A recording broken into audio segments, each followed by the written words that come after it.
Hi, my name is Shane Gentles. I'm a film director, dancer, and overall creative. You're watching What's Your Art podcast.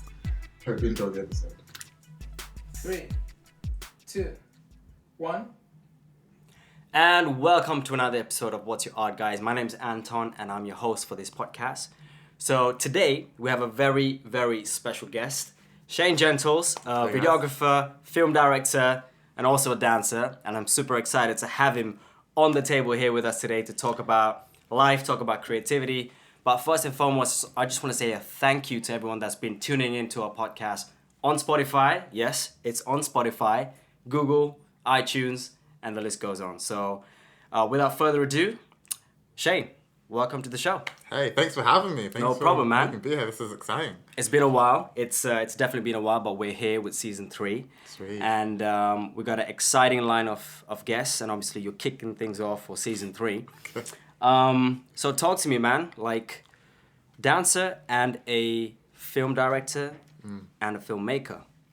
So what's your perspective when you kind of have two different avenues, but as a creative? Like, what is your perspective on that, and how do you see that? I think it's always very challenging because having multiple avenues to express your creativity, you try to do both. You're trying to fill both of those cups. I think it's about balancing them, not potentially always 50-50, but it's still okay to like balance it between 40, 60, 20, 80, and then you can swap back and forth. But I think it's important is to find synergy between them, which I really try to do. I'm the type of person, I'm into so many different things.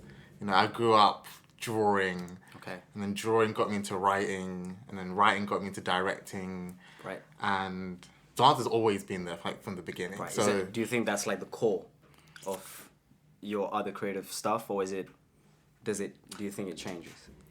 no, I think writing's my core. Okay. Something about storytelling is the core for me. Dancing's like the physical avenue of how to express myself. Got you.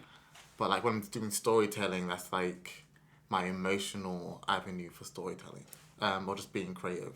So they do two different things for me personally. Okay. And finding a way to like put them together is like the best way I can express myself in my art, really. It's not easy. Sometimes I'm focusing loads more on film. I think that's because I started film way more later than I did with dance. I've been dancing since I was like nursery. That's always there for you. Yeah. Okay. So I had to like put more work in, more time to like understand the film industry, understand my creative art. Like I was terrible, like picking an angle for a camera. Yeah. No idea. What lens should I use? Should I hold the camera here, down here, up there? Like I didn't know, so I had to like study all of that. Got you. Yeah, it wasn't natural for me. Do you ever feel like you've been pressured to by the outside world? Hey Shane, no, you should do more of the film directing stuff, or you should do more acting, or you know what, just scrap the film stuff, continue dancing. You're an amazing dancer. Do you get that a lot? I don't get that a lot. Don't? Okay. But I do remember like I had one, I won't say mentor, but someone who I looked up to, and she was really helping me with like my creative work. And she said I should probably do dance more because I was better at it.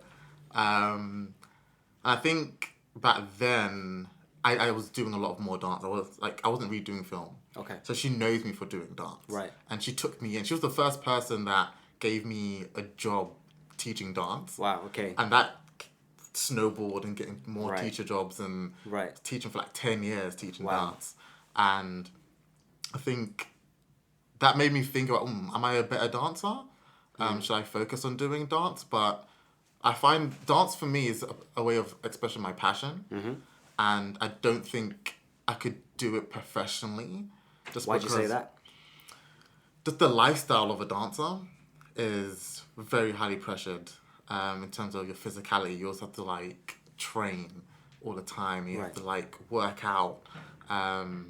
And I don't really want to do that. I just want Okay. to do it for fun, you know? Okay, all right. So you know where you stand with that, basically. Yeah. I think I learned that back in like college, because I think college I was like working on, or maybe I could be a professional dancer. Right. That's when I was with my dance crew and we're doing like shows and performances. Right. Going to battles, and I just realized I don't want to do this constantly. Once in a while is great, but like if this like my money maker, I feel like it would drain me. I wouldn't want to do it anymore. I would lose the fun out of it. Got you.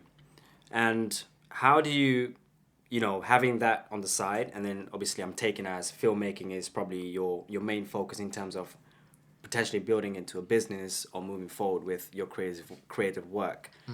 How do you take all of that and put into your own life? Like, how do you take any lessons from it? Do you see any inspiration for yourself, or does that change your lifestyle as well as a person? I think it's just a part of my lifestyle, really. That's who I am and that's what I do. I think I always learn from the stuff I do. Okay. And also the people I meet as well.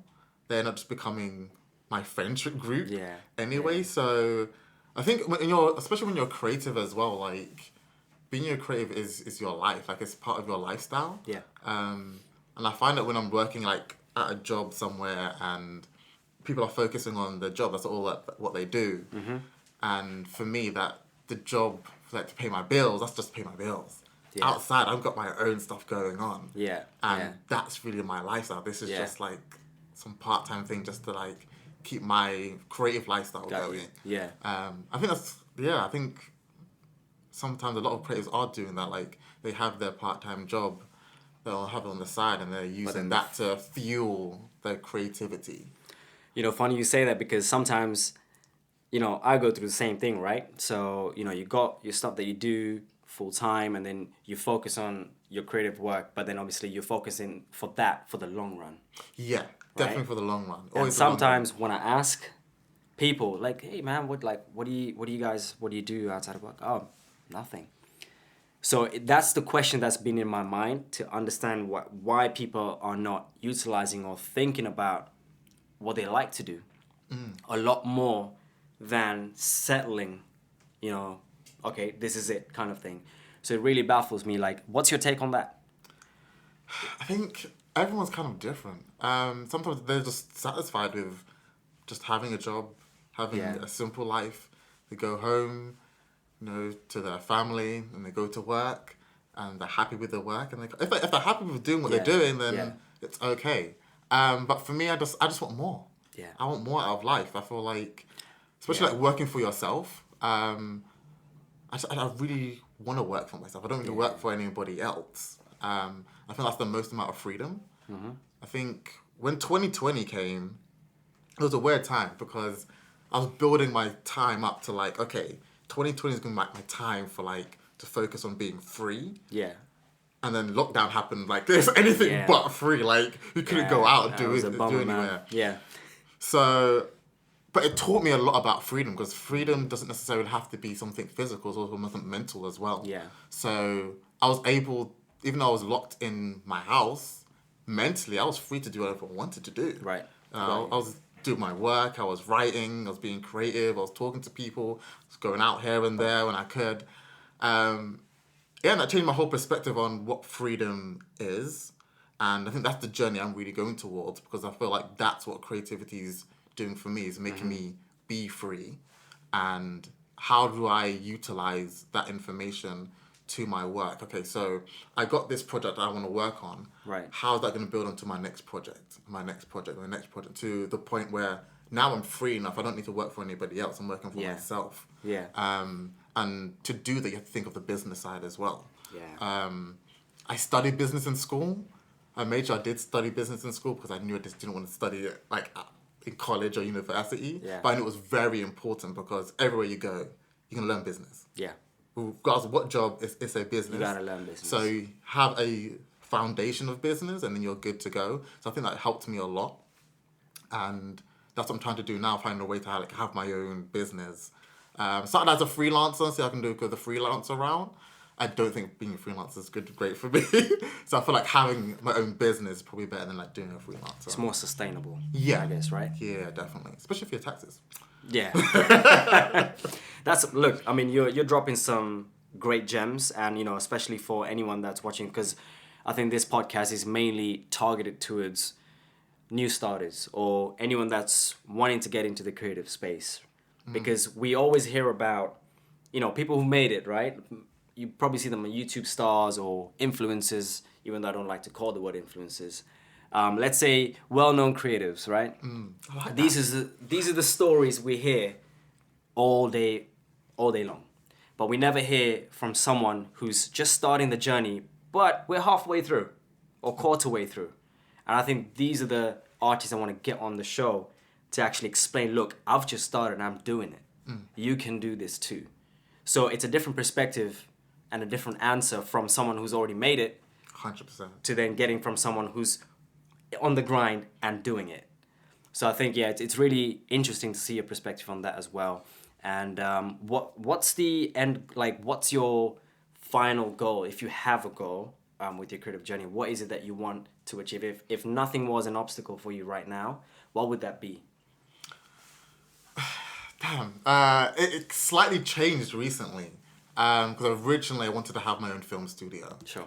And just like have my own building, and I just create whatever I wanted in that building, distribute whatever I want, just have the full control. Freedom. Yeah. But I think that's slightly changed since I've started a new project called Neon Soul.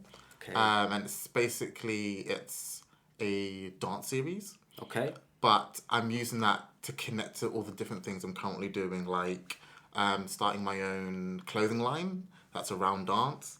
I also want to have my own dance studio. Nice. And build that dance studio into like having my clothes in there and having like a film studio in there, and slowly Nice. just build up a creative hub for like Yes. other creators. Yeah.